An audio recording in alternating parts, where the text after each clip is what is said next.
Hey YouTube, it's Sly. So I got a free Sunday again, and I've got my little brother's Sony PSP 3000, and the square button isn't seeming to register that well. I'll show you that. It powers on.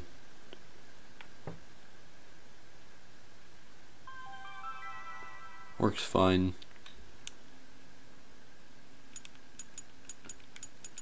It's just this button doesn't work. So we're going to take it apart and see what the problem is. Now, to take apart a PSP 3000, you're just going to need one of a little tiny Phillips head screwdriver, or jeweler's one. That's it. I think that's all you'll need, really. So first thing we're going to do is flip this over, push this button right here. Just take your battery out. You do not want to leave that in. And you actually can't take it apart because there are two screws up here and down there, yeah, right there and right there, that you need to get out.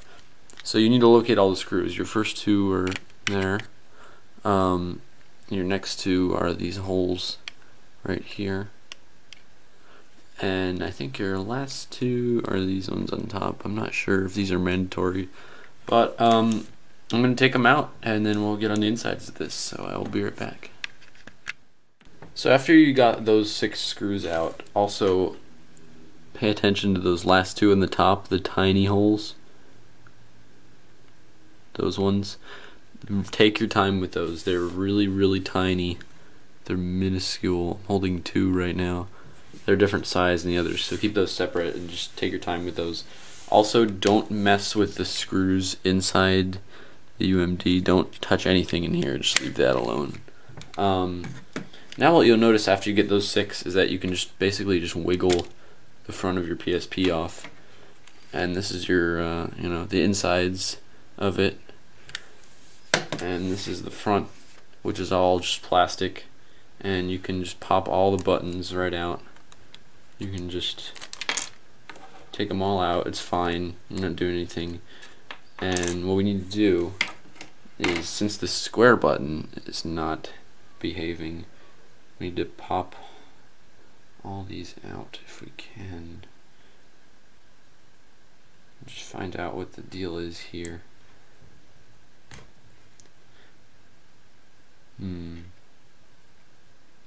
Well, don't rip it out like I just did. I'll have to fix that. But right here is your button contacts, and there's a ribbon cable that connects all of it on the bottom there. So you basically just want to give this thing a big cleaning. Just wipe your screen off. Be really careful with this because there's a plastic outer layer that takes all the damage for you outside here. So you want to wash this and scrub this up, get it as nice as possible. This is all just plastic. You can just wash it in the sink. And, wash all of your button rubbers and stuff. And make sure not to rip the buttons off like I just did. I'm going to have to hot glue that back on or something. That could be fatal. But, and your analog, if you want to clean that, just don't get any water on anything in here. Make sure that you don't need to do anything with the back if you want to just wipe it after we put it all back together. So yeah, let's do this. So oddly enough, I was able to, I don't know if you can see, but this is where I ripped the thing out. You do not want to do that, but oddly enough, that might actually fix my problem, because I think what it was is that this rubber was so tight on here that it wasn't allowing the square button to push out enough like that. And now it might, have the independence to do so. So once you have this all put back together, make sure the rubber's on like that on each side.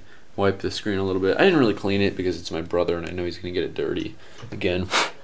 Just give it like a good dusting. Make sure there's nothing on this screen when you put it back. Just lay it back on. And okay, my square button is going to be very, very weird because of what just happened. My mistake. Oh, make sure this tab on this side, there's a little black tab right, I don't know if you can see that, right here where my finger is. Make sure it goes into the main housing. You'll hear a snap. And then squeeze it back together. Make sure the buttons come out enough and that you can press them. Yeah, see my square button's all funky now. But weirdly enough, that might work. That may just actually solve the problem. Oh, and yeah, make sure your analog has enough room. And now, yeah, look at your bottom row of buttons, and once you think it's good, just screw it back together. Do these top ones last, do the back ones first. I'll be right back. So after it's all back together, you know, it's working, it's fine. You're not going to damage your PSP by doing this, unless you stupidly rip the button off of the rubber like I did. But oddly enough, it's working now. I'm pressing square. I don't know how to play this game. This is my little brother's Dragon Ball Z game, so. But yeah, he's meleeing a little bit now. You kind of have to mash it. I think what we'll do is we'll probably just order some replacement buttons, replacement rubber set for this whole PSP, just because it needs it anyway. Hopefully they're red too. Hopefully we can find the same, you know, to match this. But yeah, I mean that, you know, square is working now, so let's see if we can do some. See, I don't know what I'm doing really. You kind of have to mash square, but at least it's registering now.